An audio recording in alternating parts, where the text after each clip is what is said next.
രണ്ടാമത്തെ ആൾ അബുദാബിയിലാണ്, ഇളയാള് നാട്ടിൽ തന്നെയാണ്.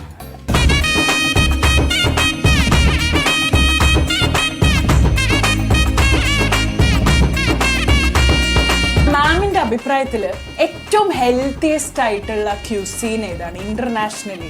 ക്യൂസീൻസിലാണെങ്കിൽ നമുക്ക് വെസ്റ്റേൺ ക്യൂസീനാണ് കുറച്ചുകൂടി ഹെൽത്തി. കാരണം അവർ കൂടുതൽ സലാഡും കൂടുതൽ സ്റ്റീം ചെയ്തിട്ടും ബോയിൽ ചെയ്തിട്ടാണ് കഴിക്കുന്നത്. നമ്മുടെ ഒരു കേരള വിഭവങ്ങൾക്ക് കുറച്ചും കൂടി എണ്ണയും അല്ലേ? ഒരിക്കലും ഇല്ല, നമ്മളെ കേരള വിഭവങ്ങൾക്ക് എണ്ണ ഇല്ല, നമ്മളായിട്ട് ഉണ്ടാക്കിയതാണ്. കേരള വിഭവങ്ങളൊക്കെ പുഴുങ്ങി കഴിക്കുന്നതായിരുന്നു, റൂട്ട് വെജിറ്റബിൾ ആയിരുന്നു നമ്മൾ കഴിച്ചിരുന്നത്. പിന്നെ ഇലവർഗ്ഗങ്ങളായിരുന്നു നമ്മൾ കഴിച്ചിരുന്നത്, താളും തകരയും. ഇപ്പം എക്സ്പെഷ്യലി കർക്കിടക മാസത്തിലൊക്കെ നമ്മൾ ഒരുപാട് താളും തകരയും കിഴങ്ങ് വർഗ്ഗങ്ങളും കഴിച്ചിരുന്ന ആൾക്കാരായിരുന്നു. പിന്നെ മില്ലറ്റുകളായിരുന്നു നമ്മുടെ കേരളീയൻ്റെ ഏറ്റവും പ്രധാനപ്പെട്ട ഭക്ഷണം. നമ്മൾ അതിൽ നിന്ന് മാറി അരി ഭക്ഷണത്തിലേക്കായി, പിന്നെ അതിൽ നിന്ന് പിസയിലേക്കും ബർഗറിലേക്കും ഒക്കെ മാറ്റം വന്നു. ഇതിന് എത്ര സമയം എടുക്കും നമുക്കൊന്ന് ബോയിൽ ചെയ്ത് കിട്ടാൻ വേണ്ടി? ഇത് ശരിക്കും ബോയിൽ ചെയ്യാതെ കഴിക്കാം, നമുക്ക് ഉച്ചയ്ക്ക് കഴിക്കുന്നതാണ്. പക്ഷെ നമ്മളത് ഒന്ന് ബോയിൽ ചെയ്യണം, എങ്കിൽ ആ ക്രഞ്ചി കുറച്ചും കൂടി ഒന്ന് സോഫ്റ്റ് ആവുകയുള്ളൂ. ഞാനൊരു പിഞ്ച് ഉപ്പിടുന്നുണ്ട്, തിളച്ചു. അപ്പം ഞാനിത് സ്ട്രെയിൻ ചെയ്യാം. സാധാരണ നമ്മൾ വാഴപ്പിണ്ടി എന്ന് പറയുമ്പോൾ ഇച്ചിരി കയ്പുള്ള ഒരു സംഭവമാണ് നമ്മൾ കഴിക്കുമ്പോൾ. പക്ഷെ അത് എങ്ങനെയാണ് അത് കഴിക്കാവുന്നത് എന്തുകൊണ്ടാണ് അറിയാം? നിങ്ങൾക്കത് പ്രോസസ് ചെയ്യാൻ അറിയാത്തത് കൊണ്ടാണ്.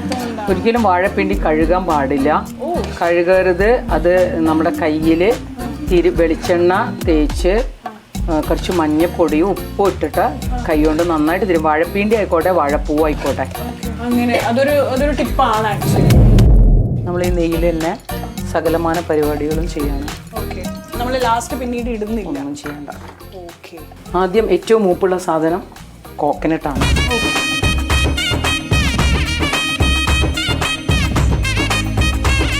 മാമിന്റെ വീട്ടില് ഓണം എങ്ങനെയാണ്?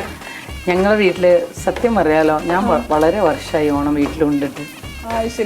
ലാസ്റ്റ് ഉണ്ടത് 2 വർഷം മുന്നേ എൻ്റെ അമ്മ ജീവിച്ചിരിക്കുമ്പോൾ.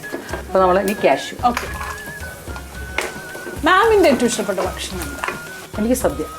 സദ്യ കിസ്മിസ് ഇടാൻ പോവാണേ. അപ്പോൾ ഓരോന്നിനും ഓരോ കുക്കിംഗ് ടെമ്പറേച്ചർ വേറെയാണ്, അതുകൊണ്ടാണ് ഇങ്ങനെ ഒന്നിൻ്റെത് കഴിയുമ്പോൾ ഒന്നിട്ടുകൊണ്ടിരിക്കുന്നത്. സദ്യയിൽ ഏറ്റവും ഇഷ്ടപ്പെട്ട ഐറ്റം എന്താ മാമിന്? മാമിന്റെ ടേസ്റ്റ് എനിക്കൊന്ന് അറിയാൻ വേണ്ടിയിട്ടാണ്. വെറുതെ സദ്യയിൽ കൂട്ടുകറി. കൂട്ടുകറി ഞാൻ എള്ളിടാണ്, ബ്ലാക്ക് സിസ്മി. ഇനി ഞാൻ കുറച്ച് വെള്ളം ഒഴിക്കുകയാണ്. അരിപ്പൊടിയാണ്.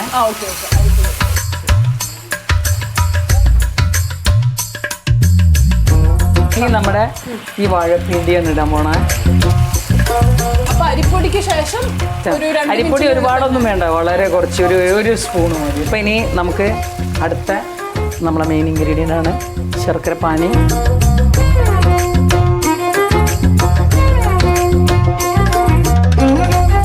അപ്പോൾ നമ്മൾ ഇത് സെക്കൻഡ് മിൽക്കാണ്. മാമിന്റെ മറ്റേ വൈറലായ ഒരു ടിപ്പ് ഉണ്ടല്ലോ സാമ്പാറിൽ. സാമ്പാറിൽ മാത്രമല്ല, sambar, rasam, vegetable curry, fish curry, chicken curry, ഇതിലൊക്കെ അത് ഇടാം. കാരണം അതിന്റെ മെയിൻ ഇൻഗ്രീഡിയൻറ്റ് കറി ലീഫാണ്. 100 ഗ്രാം മുതിരയ്ക്ക്, മുതിര എന്ന് പറയുമ്പോൾ ഹോസ് ഗ്രാം, 100 ഗ്രാം മുതിരയ്ക്ക് 300 ഗ്രാം കറി ലീഫ് വേണം. 10 ഗ്രാം സോൾട്ട് മതി, കല്ലുപ്പ്. ഒരു 20 ഗ്രാം കായപ്പൊടി മതി. എന്നിട്ട് റോസ്റ്റ് ചെയ്തിട്ട് പൊടിച്ചു വെക്കണം. ഇത് ഇപ്പൊ ഉണ്ടാക്കുന്ന കറിയുടെ എപ്പോഴാണ്? ബിഗിനിങ്ങിലാണ്? നിങ്ങൾക്കിപ്പോൾ മീൻ മസാല പുരട്ടാണെങ്കിൽ മസാല പുരട്ടുന്ന കൂട്ടത്തിൽ അത് പുരട്ടാം. മറ്റേ കറികൾക്കാണെങ്കിൽ ലാസ്റ്റ് ഒരു കറി തിളച്ച് വരുമ്പോൾ 1 സ്പൂൺ ഇട്ടാം. നല്ല എത്ര വർഷം വേണമെങ്കിലും ഇരിക്കും റൂം ടെമ്പറേച്ചറിൽ. എങ്ങനെയാണ് മാം